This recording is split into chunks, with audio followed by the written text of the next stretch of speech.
हाँ सिद्धि जी। हाँ पिताजी। क्या हाल चाल है? मेरा हाल चाल तो ठीक है। लेकिन आप टायर्ड लग रही हो आज। हाँ पिताजी, मैं नीचे खेल के आई थी। अच्छा।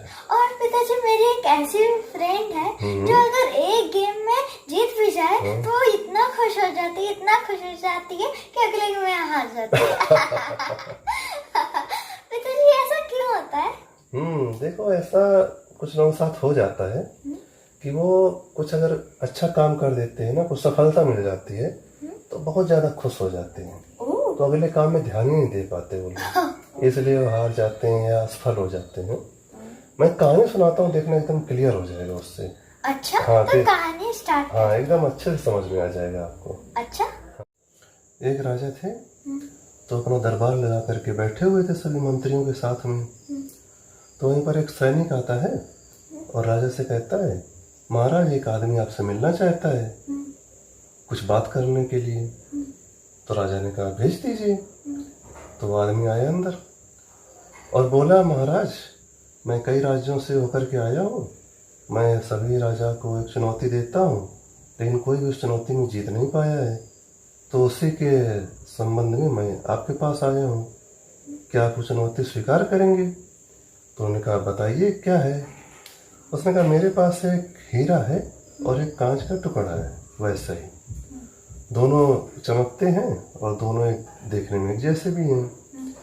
तो चुनौती ये है कि आपको एक दिन के अंदर अपने मंत्रियों से, दरबारियों से या किसी से भी ये पता करवाना कि कौन सा असली हीरा है और कौन सा कांच का टुकड़ा है। अगर आपने सही बता दिया तो मैं वही हीरा आपके खजाने में दान कर दूंगा, और अगर आप नहीं बता पाए तो उसकी कीमत 5000 स्वर्ण मुद्राएं हैं, वो आप मुझको दे दीजिएगा। तो राजा ने कहा वाह, तुम्हारी चुनौती तो बड़ी अच्छी है, मैं स्वीकार करता हूँ। और उन्होंने हीरा और कांच का टुकड़ा उससे ले लिया और अपने दरबारियों को दे दिया पता करने के लिए। तो सभी दरबारियों ने, मंत्रियों ने और भी लोगों ने उसको टेस्ट किया, दिन भर टेस्ट किया, रात में भी तरह तरह से टेस्ट किया, लेकिन अगले दिन सुबह वो लोग नहीं बता पाए कोई भी। मुश्किल हो गया। मुश्किल हो गया क्योंकि एक ही जैसे थे चमकने में, देखने में। तो अगले दिन फिर राजा ने हार मान करके वो दोनों ही हीरा और कांच का टुकड़ा उसको वापस कर दिया आदमी को, और शर्त के मुताबिक 5000 स्वर्ण मुद्रा भी दे दी। अब वो आदमी लेकर के चला गया, दूसरे राज्य में पहुंचा। तो वहाँ भी दरबार लगा हुआ था राजा का, लेकिन कुछ सर्दी होने के कारण वो दरबार धूप में लगा के बैठे थे, सभी लोग धूप में बैठे थे। तो वहाँ भी उसने अनुमति ली और जाकर राजा से मिला और राजा के सामने चुनौती रखी। राजा ने स्वीकार कर लिया उसको। अब राजा को एक दिन का टाइम मिला उसको परखने के लिए। तो राजा ने सभी दरबारियों को, मंत्रियों को दिया, लेकिन कोई नहीं परख पा रहा था। लेकिन वहीं पर उनके दरबार में एक अंधा आदमी भी था, वो भी काम करता था। तो उसने कहा कि आप वो दोनों चीज़ मुझको दीजिए, मैं कोशिश करता हूँ। और उसने जो है परखने की कोशिश की, टेस्ट किया उसको, और राजा को बता दिया कि इसमें असली हीरा कौन सा है और कांच का टुकड़ा कौन सा है, बता दिया।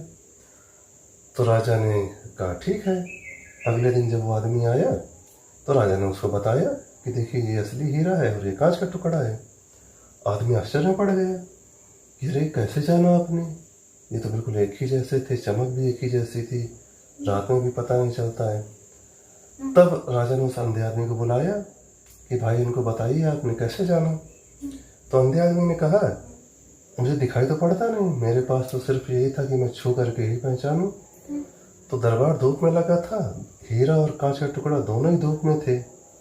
तो जैसे ही मैंने उसको दोनों को हाथ में पकड़ा तो मैंने क्या गौर किया कि कांच का टुकड़ा जो है वो धूप से गर्म हो गया है, लेकिन हीरे का टुकड़ा जो है वो गर्म नहीं हुआ है, ठंडा था। हाँ, जैसा होना चाहिए नॉर्मल वैसे ही था वो। अच्छा। हाँ, गर्म नहीं हुआ था।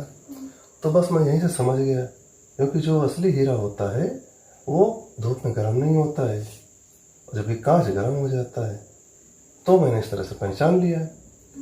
तो राजा को ये बात बहुत अच्छी लगी, उस आदमी को भी बहुत पसंद आई बात, और उसने वो हीरा जो है दान कर दिया राजा को। तो मतलब कुछ ऐसा ही है, जैसे आपने बताया ना कि आपकी एक फ्रेंड है, वो जीत जाती है, बहुत खुश हो जाती है। तो बस ऐसा ही है कि जैसे कांच का टुकड़ा था ना कि धूप में गर्म हो गया, जरा सी गर्मी पा कर गर्म हो गया, तो कुछ लोग ऐसे ही होते हैं, थोड़ी सी सफलता मिल जाती है, इतने वो खुशी हो जाते हैं, इतने उत्साहित हो जाते हैं, हो सकता है अगले काम में वो असफल भी हो जाए। अच्छा। जैसे वो हार गए अगले मैच गेम में, ऐसा होता है। तो इसीलिए हमें कभी भी सफलता पाके बहुत ज़्यादा खुश भी नहीं होना चाहिए, और कभी असफलता मिले तो बहुत ज़्यादा दुखी भी नहीं होना चाहिए। अच्छा। अपना काम लगातार अपना प्रयास करते रहना चाहिए। अच्छा। हाँ। पिताजी, इस कहानी से हमें क्या सीख मिलती है, जरा आप डिटेल में बता दीजिए। अच्छा, देखिए इस कहानी की जो मुख्य शिक्षा है वो ये है कि जैसे कुछ लोग होते हैं वो थोड़ा सा सफल हो जाते हैं, अच्छा। चाहे पढ़ाई में हो या किसी नौकरी में हो, कहीं भी, या बिजनेस में हो, सफल हो जाते हैं, तो वो एकदम से अपने को बहुत बड़ा आदमी मानने लगते हैं। अच्छा। हाँ, कि बहुत बड़े आदमी बन गए हैं, और छोटे लोगों को भूल जाते हैं। जैसे आपने इस कहानी में सुना कि जो कांच का टुकड़ा था, उसकी कीमत कुछ खास कीमत नहीं है, लेकिन उसको जरा से धूप मिली वो गर्म हो गया। ऐसे, और जो वाकई में बड़े लोग होते हैं, वाकई में जो सफल लोग होते हैं, वो हमेशा एक जैसे ही रहते हैं, नॉर्मल ही रहते हैं। अच्छा। सफल होने पर वो बहुत ज़्यादा उत्तेजित भी नहीं होते हैं, और अपने को बहुत बड़ा आदमी भी नहीं समझते हैं, और अपना और आगे कुछ अच्छा करने का प्रयास करते रहते हैं। अच्छा। हाँ, और ऐसा भी नहीं होता कि उनका व्यवहार बदल जाए लोगों के प्रति, वो अपना सामान्य इंसान जैसे पहले थे वैसे ही बने रहते हैं। जैसे आपने देखा कि वो हीरे का जो टुकड़ा था, धूप में भी वैसा जैसे था, और सर्दी में भी वैसे ही, हाँ, और चमकता भी वैसे हाँ, ही था। वैसे ही चमकता है। तो ये मतलब बड़े लोगों की पहचान होती है कि उनमें कोई परिवर्तन नहीं आता ज्यादा। अच्छा। ये इसकी मुख्य शिक्षा है। अच्छा। हाँ। तो देखा फ्रेंड्स, आपने, पिताजी ने हमें इतनी छोटी सी कहानी से इतनी बड़ी सीख दी थी। आज के वीडियो में बस इतना ही। धन्यवाद।